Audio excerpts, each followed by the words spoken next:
ಇಲ್ಲಿ ನಿಮ್ಗೆಲ್ಲರಿಗೂ ಕೂಡ ಗೊತ್ತಿರೋ ವಿಷಯನೇ ಏನಂದರೆ ಖುದ್ದಾಗಿ CM ಸಿದ್ದರಾಮಯ್ಯ ಅವರು ಕೂಡ ಹೇಳಿದ್ದಾರೆ ಮತ್ತು ಸಾರಿಗೆ ಸಚಿವರು ಕೂಡ ಹೇಳಿದ್ದಾರೆ. ಏನಂತ ಹೇಳಿರೋದಂದರೆ ಇಲ್ಲಿ KSRTC ಆಗಿರ್ಬೋದು, BMTC ಆಗಿರ್ಬೋದು, ಕಲ್ಯಾಣ ಕರ್ನಾಟಕ ಸಾರಿಗೆ ಆಗಿರ್ಬೋದು, ಎಲ್ಲ ಟಿಕೆಟ್ ದರನೂ ಕೂಡ 15% ಜಾಸ್ತಿ ಮಾಡ್ತೀವಿ ಅಂತ ಹೇಳಿದ್ದಾರೆ.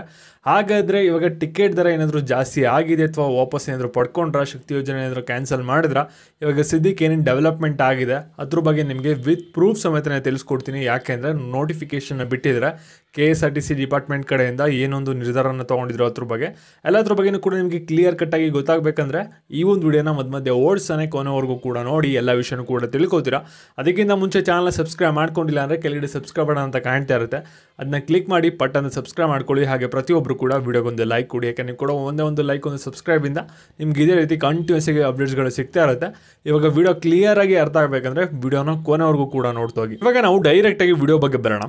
ಬೆಂಗಳೂರು ಮಹಾನಗರ ಸಾರಿಗೆ ಸಂಸ್ಥೆಯಲ್ಲಿ 2015ರಲ್ಲಿ ಹಾಗೂ ಕರ್ನಾಟಕ ರಾಜ್ಯ ರಸ್ತೆ ಸಾರಿಗೆ ನಿಗಮ, ವಾಯುವ್ಯ ಕರ್ನಾಟಕ ರಸ್ತೆ ಸಾರಿಗೆ ಸಂಸ್ಥೆ ಮತ್ತು ಕಲ್ಯಾಣ ಕರ್ನಾಟಕ ಸಾರಿಗೆ ನಿಗಮಗಳಲ್ಲಿ 2020ರಲ್ಲಿ ಪ್ರಯಾಣ ದರ ಪರಿಷ್ಕರಣೆ ಮಾಡಲಾಗಿರುತ್ತದೆ.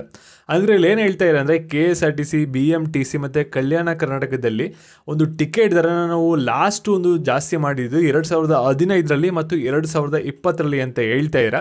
ಅದಾದಮೇಲೆ ಯಾವುದೇ ಥರದ ಟಿಕೆಟ್ ಪ್ರೈಸ್ ಅನ್ನೋದು ಜಾಸ್ತಿ ಆಗಿಲ್ಲ ಅನ್ನೋದನ್ನು ಕೂಡ ಇಲ್ಲಿ ಸರ್ಕಾರದವರು ಹೇಳ್ತಾ ಇದ್ದಾರೆ.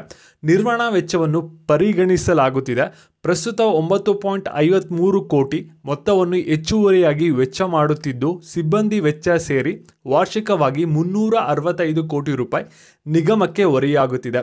ಅಂದರೆ ಇಲ್ಲಿ ಏನು ಹೇಳ್ತಾ ಇದ್ದಾರೆ ಅಂದರೆ ಇಲ್ಲಿ 9.53 ಕೋಟಿಯಷ್ಟು ಒಂದು ನಿರ್ವಹಣೆ ಮಾಡೋಕ್ಕೆ ಎಲ್ಲ ಖರ್ಚಾಗ್ತಿದೆ ಪ್ರತಿದಿನವೂ ಕೂಡ ಅಂತ ಹೇಳ್ತಾ ಇದ್ದಾರೆ. ಮತ್ತು ವಾರ್ಷಿಕವಾಗಿ 365 ಕೋಟಿ ರೂಪಾಯಿ ಬೇಕಾಗ್ತಿದೆ. ಇದೆಲ್ಲ ಕೂಡ KSRTC ಡಿಪಾರ್ಟ್ಮೆಂಟ್ಗೆ ಅಂದರೆ ಸಾರಿಗೆ ಸಂಸ್ಥೆಗೆ ತುಂಬಾ ಹೊರೆ ಆಗ್ತಿದೆ. ಅದರಿಂದ 15% ಪ್ರಯಾಣದ ದರ ಹೆಚ್ಚಳ ಮಾಡಲು ಸಭೆಯು ನಿರ್ಣಯಿಸಿ ಅದರಂತೆ ಪ್ರಸ್ತಾವನೆ ಸಲ್ಲಿಸಲು ಸೂಚಿಸಲಾಗಿದೆ. ಅಂದರೆ ಇಲ್ಲಿ ಈ ಒಂದು ಕಾರಣಗಳಿಂದಾಗಿ ನಾವು 15% ಟಿಕೆಟ್ ಪ್ರೈಸ್ ಏನಿದೆಯಲ್ಲ ಬಸ್ ಟಿಕೆಟು ಅದನ್ನ ಜಾಸ್ತಿ ಮಾಡಲು ಒಂದು ನಿರ್ಣಯಿಸಿದ್ದೀವಿ, ಅದನ್ನ ಒಂದು ಸಭೆಯಲ್ಲಿ ಪ್ರಸ್ತಾವಿಸಿದ್ದೀವಿ ಅಂತ ಹೇಳ್ತಾ ಇದ್ದಾರೆ. ಮತ್ತು ಇವಾಗ ನಿಮಗೆ ಕನ್ಕ್ಲೂಷನ್ ಏನು ಬಂದಿದೆ ಅಂದರೆ ಇವಾಗ ಇಲ್ಲಿ ಏನು ಹೇಳ್ತಾ ಇದ್ದಾರೆ ಅಂದರೆ ಇಲ್ಲಿ KSRTC ಸೇರಿದಂತೆ 4 ಸಾರಿಗೆ ನಿಗಮಗಳ ಬಸ್ ಟಿಕೆಟ್ ದರಗಳು 15% ಏರಿಕೆಯಾಗಲಿದ್ದು ಇಂದು ಮಧ್ಯರಾತ್ರಿಯಿಂದಲೇ ಪರಿಷ್ಕೃತ ಟಿಕೆಟ್ ದರ ಜಾರಿಗೆ ಬರಲಿದೆ. ಇಲ್ಲಿ ಏನು ಹೇಳ್ತಾ ಇದ್ದಾರೆ ಅಂದರೆ ತುಂಬಾನೇ ಸಿಂಪಲ್ ಆಗಿದೆ. ಏನಂದರೆ ಶಕ್ತಿ ಯೋಜನೆ ಏನೂ ಕೂಡ ಕ್ಯಾನ್ಸಲ್ ಆಗಿಲ್ಲ, ಆದರೆ ಟಿಕೆಟ್ ಪ್ರೈಸ್ ಬಂದ್ಬಿಟ್ಟು 15% ಇನ್ಕ್ರೀಸ್ ಆಗಿದೆ. ಅದು ಕೂಡ ಇವತ್ತು ರಾತ್ರಿ ಮಧ್ಯರಾತ್ರಿ 12 ಗಂಟೆಯಿಂದನೇ ಜಾರಿ ಆಗುತ್ತೆ. ಇದು 100% ಕನ್ಫರ್ಮ್ ಆಗಿದೆ. ನೋಟಿಫಿಕೇಶನ್ ಕೂಡ ಬಿಟ್ಟಿರ್ತಾರೆ, ಸ್ಕ್ರೀನ್ ಮೇಲೆ ಹಾಕಿದ್ದೀನಿ ನೀವು ನೋಡ್ಬೋದು. ಕರ್ನಾಟಕ ಸರ್ಕಾರ ರಿಲೀಸ್ ಮಾಡಿರುವಂಥ ನೋಟಿಫಿಕೇಶನ್ ಆಗಿರುತ್ತೆ.